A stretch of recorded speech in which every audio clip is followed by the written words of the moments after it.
Ada kawan kami titip pertanyaan, baik titipkan jawaban kepada beliau. Dulu dia pencaharian utamanya jadi bandar judi. 2 tahun lalu dia tobat, alhamdulillah mau hijrah. Dia membuat bisnis kain yang bidangnya halal, sembako. Tapi sumber modalnya masih dari sumber judi. Waduh. Ya. Pertanyaan, apakah bisnis sembako tersebut otomatis haram juga? Jika ya, bagaimana cara membersihkannya? Sedangkan itu mata pencaharian dia satu-satunya. Quran surah ke-51 ayat 22 paling kanan pertengahan. Wa fis samaa'i rizqukum wa ma tu'adun. Hei seluruh manusia, sebelum engkau lahir rezeki kamu telah aku tetapkan di langit dan aku janjikan akan diberikan. Kaidah pertama. Dikata Allah, rezeki kita itu sudah teratur, enggak akan tertukar. Enggak akan tertukar. Ada putri yang tertukar, ada menteri yang ditukar, tidak ada rezeki yang tertukar. Rizki nggak ada yang tertukar. Jadi ini pun memberikan pesan kepada kita, jangan pernah mencuri. Jangan pernah mencuri karena buang-buang energi. Ya mohon maaf, nggak akan pernah rizki kita diambil orang, pasti balik. Pasti balik. Hanya ada rizki orang dititipkan pada kita, itu ada. Ada. Ini rizki saya bukan minuman ini? Bukan. Rizki saya itu kalau sudah masuk ke dalam kerongkongan saya. Mungkin ini rezeki orang, cuman di atas namakan saya saat ini ada di sini. Kalau saya nggak minum, kan yang minum orang lain. Bisa Mas Dimas, bisa yang lain dan sebagainya, gitu kan? Oke, jadi yang pertama, jangan pernah kita berpikir untuk berbuat curang demi mendapatkan rezeki. Karena dengan yang baik pun akan dapat. Kalau Anda bisa mendapat dengan cara yang halal, kenapa mencari dengan cara yang haram? Paham ya? Makanya Allah batasi kita, jangan cari yang haram, rugi nanti kamu. Ya sudah, harus dikembalikan lagi kepada yang berhak. Setelah itu menderita juga. Coba bayangkan. Bukankah kalau ada orang yang korupsi, ketahuan, ditangkap dia, dikembalikan lagi kemudian apa yang dia dapatkan? Karena TPPU, ya tindak pidana pencucian uang diambil semua kan?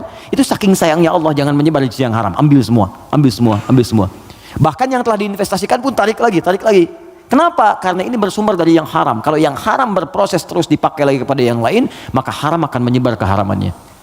Maka yang pertama, jangan takut kehilangan rezeki. Jangan takut, karena semua akan diberikan sesuai dengan janji Allah. Nah, bagaimana cara kita mendapatkannya? Turunlah Quran surah ke-2 Al-Baqarah ayat 168, paling kanan sebelah bawah. Ya ayyuhan nasu, hai semua manusia, kulu mimma fil ardi halalan thayyibah. Tuh. Hai semua manusia, kalau ingin dapat rezeki maka kerja. Ayo cari makan. Allah cuma minta bergerak aja, kerja. Kalau ada keluar dari diri kita untuk bekerja, bergerak aja, rezeki turun. Silakan kreatif, sekarang banyak kreativitas. Ada yang dengan peluit, 2.000, makasih Pak. 5.000, makasih Om. 10.000, makasih Bos. Tuh, dia jadi bos Anda tuh. Itu aja, sehari dapat berapa gitu. Ya. Jadi kalau bergerak sedikit aja, bergerak tuh dapat. Tapi ingat kata Allah, halalan thayyibah. Ambil dengan cara yang halal. Nanti yang halal itu kalau Anda dapatkan thayyibah, cari yang dibutuhkan. Ini yang kedua, ini yang sering banyak salah. Di banyak orang mendapat dengan cara yang halal, tapi thayyibat yang dipraktikkan. Thayyibah itu artinya keluarkan ya rizki yang kita dapatkan itu, kemudian beli yang kita butuhkan, yang bermanfaat untuk kita. Di pola konsumtif itu kata Al-Quran, kalau mau benar-benar yang dibutuhkan bukan yang diinginkan. Gak setiap yang diinginkan itu mesti didapatkan, beban hidupnya tinggi nanti. Ya ini kalau haus butuh apa? Minum. Jadi minuman yang ada kan kita bisa minum. Kadang karena orang selalu menginginkan yang tidak ada, jadi berat tantangannya. Karena rumus fisika juga begitu. F1 sama dengan F2, gaya gerak sama dengan gaya dorong. Apa yang kita dapatkan itu yang keluar. 5.000 cukup untuk beli teh manis, kan 20.000 buah naga, kan? Nah tapi ingat, kalau Anda punya 5.000 tapi pengen yang 20.000, maka rumusnya berubah jadi hukum Pascal. F berbanding lurus dengan P, gaya berbanding lurus dengan tekanan. Semakin banyak gaya, semakin tertekan hidupnya. Poinnya. Kalau gaya Anda begitu ya susah hidupnya. Makanya Quran katakan gaya itu disesuaikan dengan pendapatan. Apa yang didapatkan, cari yang dibutuhkan. Gak semua yang pengen mesti dibeli. Nasi goreng Kebon Sirih yuk jam 11. Ya Anda tinggal misalnya di Bekasi, pengen ke nasi goreng Kebon Sirih, paksain padahal yang keliling banyak gitu kan. Kejar sampai ke sana macet-macetan. Nikmati aja, entah kita nikmati di sana, nyampe sana tutup. Gak dapat apa-apa. Paham ya? Nah, jadi Itu poinnya. Jadi berusaha dengan cara yang halal, Allah kirimkan rezekinya. Apalagi Anda orang beriman. Kalau orang beriman, apalagi tadi hijrah, sudah tobat, itu seketika Allah jamin. Pindah surahnya, pindah ayatnya ke ayat 172. Quran surah kedua, ayat 172. Perhatikan ayatnya. Ya ayyuhalladzina amanu. Kita 13 menit menuju zuhur. Hai orang-orang yang telah punya iman. Kulu min thayyibati. Jangan pernah fikirkan yang haram. Ingat ya? Lihat sini. Kata Allah, jangan pernah fikirkan yang haram. Kalau Anda nggak pernah fikirkan yang haram, maka saya akan kirimkan ma razaqnakum. Kami yang kirimkan rizkimu, bukan engkau yang sulit untuk mendapatinya. Jadi orang beriman tuh kalau nggak pernah fikir yang haram, Allah cepat datangkan. Datang. Nanti berkahnya ditambah. Kalau berkah sudah tambah, dapat 100.000 pun sebulan cukup. Saya pernah ke Telas namanya. Telas tuh habis, di Google aja nggak ada. Anak saya yang kecil pengen gembala kambing. Jadi dia dengar kisah Rasulullah menggembala kambing, pengen kambing. Kita bawa ke sana. Di situ Pak Ibu, ada penggembala yang sebulan itu cuma dapat 100.000. 100.000. Tapi Allahu Akbar, saya berapa kali datang, lihat, merenung, netes air mata. Itu setiap datang, Pak, yang nggak ada tuh ada gitu. Musim buah ada buah, ikan dikeluarin semua, jamu kita. Terus saya tanya, di mana kambingnya? Di belakang katanya. Saya lihat kan, wah begitu dilihat bersih, putih, bersih, dirawat bersih. Tapi yang heran, itu mulutnya ditutup pakai potongan aqua.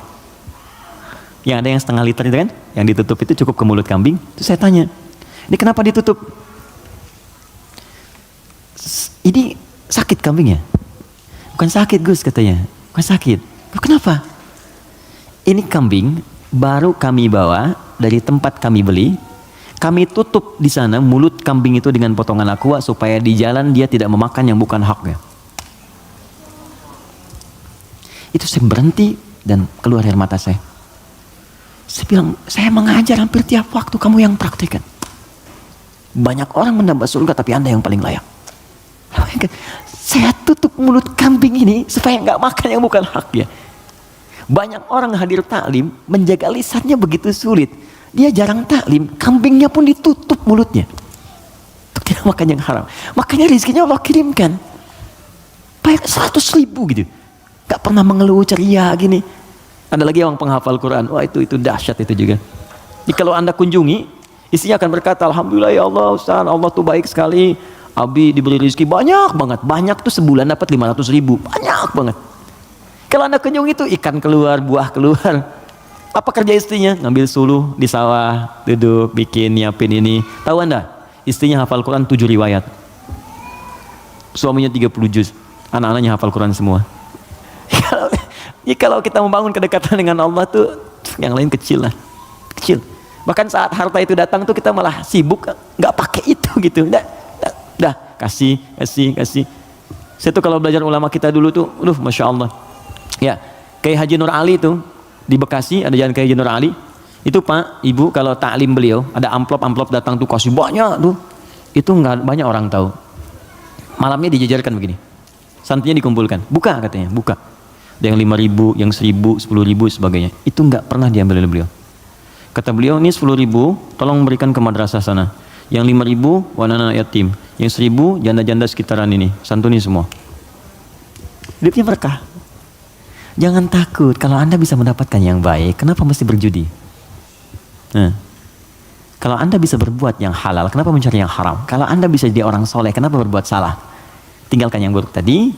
Nah, kalau pernah bertobat dan hijrah, alhamdulillah, pertahankan tobat dan hijrah itu. Hijrah itu artinya meninggalkan total yang buruk-buruknya. Termasuk tadi hasil judinya, yang dipakai modal. Jangan dipakai modal. Sudah, keluarkan. Bagaimana cara mengeluarkannya?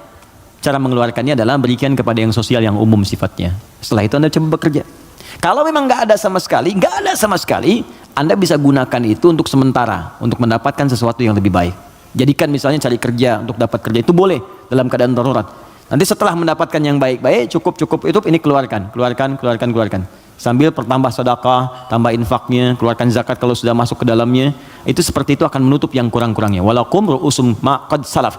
Ya, yang dulu-dulu akan ditutup oleh Allah. Sudah selesai semuanya. Yang sekarang akan dibuka. Tapi kalau Anda jadikan andalan itu, maka itu tetap akan menanam perasaan buruk di dalam jiwa kita. Jadi kalau harta kotor itu masuk ke dalam tubuh kita, jadinya begini. Quran surah 6 ayat 25. Wa fi adhanihim waqra. Dia akan beredar dengan darah. Kalau masuk ke telinga jadi daging, dia akan menutup sumber kebaikan. Kalau ke mata, awas. Wa ala absarihim ghishawah, akan menjadi penghalang. Nanti kalau masuk ke dalam tubuh kita, fi qulubihim marad, ada penyakit, maka lengkaplah khatamallahu ala qulubihim wa ala sam'ihim wa ala absarihim ghishawah. Kalau dimakan oleh keluarga, maka jadi bara neraka nantinya. Andanya mungkin merasa biasa, anak-anak mulai sulit diingatkan sholat, mulai sulit baca Al-Quran, mulai sulit menghafal dan sebagainya. Maka saran saya, kita doakan, kemudian kita support, jangan jadi cerita. Siapa teman kita itu? Yang konsultasi kepada kita, doakan, Anda apa support? Makanya persaudarakan. Saya tuh bingung, orang Islam sekarang hidupnya masing-masing, kenapa sih? Kenapa nggak bersaudara? Nabi itu kan mempersaudarakan. Hazrat dengan Aus. Ini saya pengen juga kajian musyawarah, teman-teman cobalah mengenal satu dengan yang lainnya. Terus saling support. Anda punya program apa? Support. Bisnis apa? Endorsein, barengin. Itu kenikmatannya itu terasa. Jangan takut rezeki Anda diambil, nggak akan tertukar. Nggak akan tertukar. Jadi semuanya akan mendapatkan bagiannya masing-masing, nggak usah takut. Nggak usah takut. Ya, ustadz-ustadz juga demikian tuh, jalan saling bagi, mengajar, melengkapi dan sebagainya. Itu saya sarankan seperti itu. Jadi yang bertanya ini kalau ada kesulitan kita respon, mungkin dititipkan kepada kita, mungkin kita bisa memberikan solusi. Jelas ya?